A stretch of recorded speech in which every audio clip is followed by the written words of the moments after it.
Tidak ada yang menyangka bahwa sebuah kebaikan kecil yang dilakukan tanpa pamrih bisa berputar menjadi takdur besar.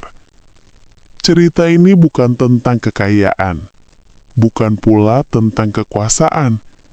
Ini adalah kisah tentang kemanusiaan, tentang hutang budi, dan tentang bagaimana semesta selalu mencatat siapa yang tulus. Semua bermula di sebuah sudut kota yang sederhana. Sore itu, hujan baru saja reda. Di pinggir jalan yang ramai, berdiri sebuah kios mie sederhana.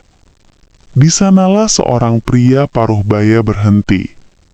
Penampilannya biasa saja, tak mencolok, tak menunjukkan bahwa ia adalah pemilik salah satu grup usaha terbesar di kota.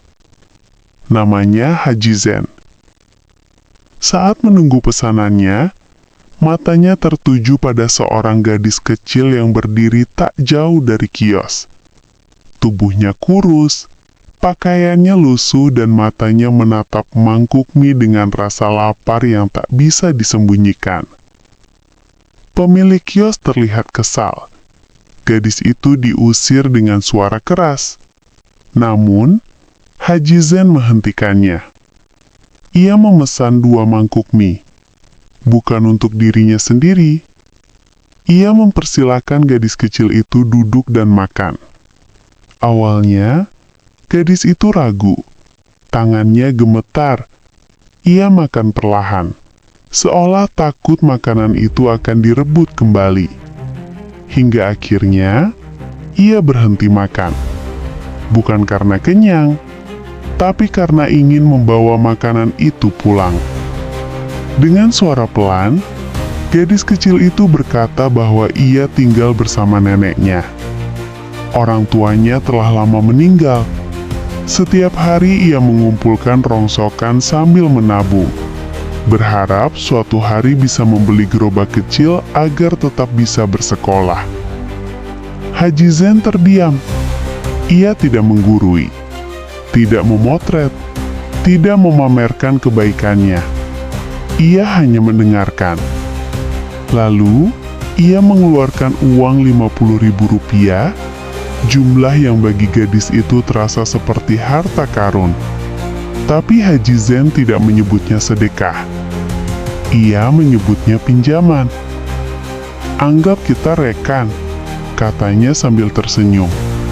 "Kalau nanti kamu punya uang, kembalikan. Bunganya 1 mangkuk mie." Sebelum pergi, ia memberikan sebuah benda kecil sebagai tanda rekanan. Sebuah janji tanpa tanggal, sebuah kebaikan tanpa tuntutan. Tak satu pun dari mereka tahu bahwa hari itu akan mengikat nasib mereka selama puluhan tahun. 15 tahun berlalu. Haji Zen kini bukan lagi pria sederhana di kios mie. Ia adalah pemimpin grup Singgi, perusahaan besar dengan ribuan karyawan. Namun justru di puncak inilah, badai datang menghantam. Dana perusahaan raib, gaji karyawan tertunda berbulan-bulan, dan yang paling menyakitkan, pengkhianatan datang dari orang-orang terdekat. 2 anak angkatnya yang ia besarkan sejak kecil, Nando dan Suci, bersekongkol dengan pengusaha licik bernama Tony. Mereka mengambil dana perusahaan, memfitnah Haji Zen, dan menyiapkan skenario untuk merebut seluruh grup Singgi.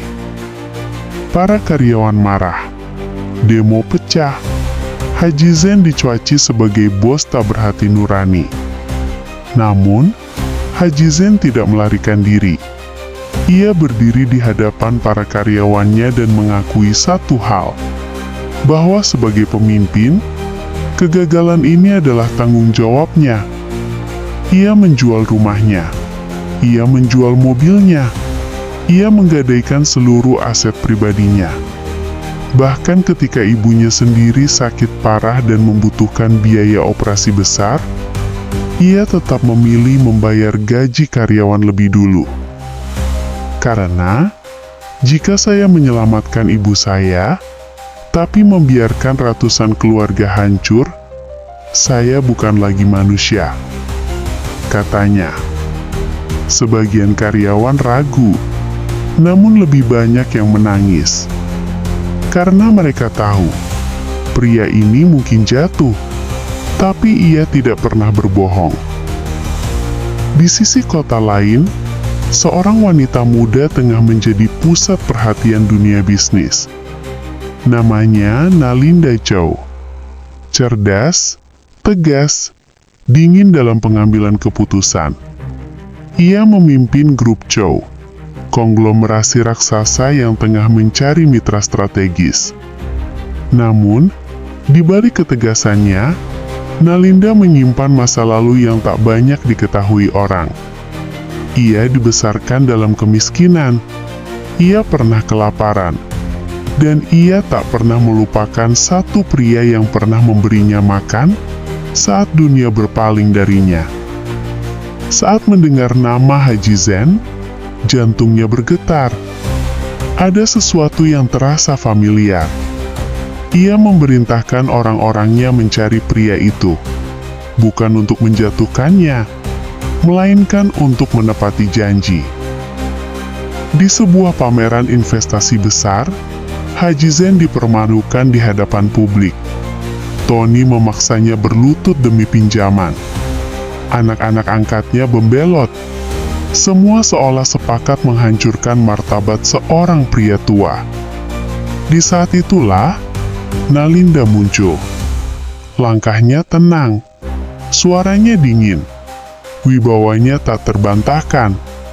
Ia menghentikan keributan, mengungkap kebohongan satu persatu, menunjukkan bukti bahwa gaji karyawan telah dibayar, bahwa dana yang hilang adalah hasil pengkhianatan. Lalu, ia melakukan sesuatu yang mengejutkan semua orang. Ia menyelamatkan grup Singgih, bukan sebagai belas kasihan, melainkan sebagai investasi.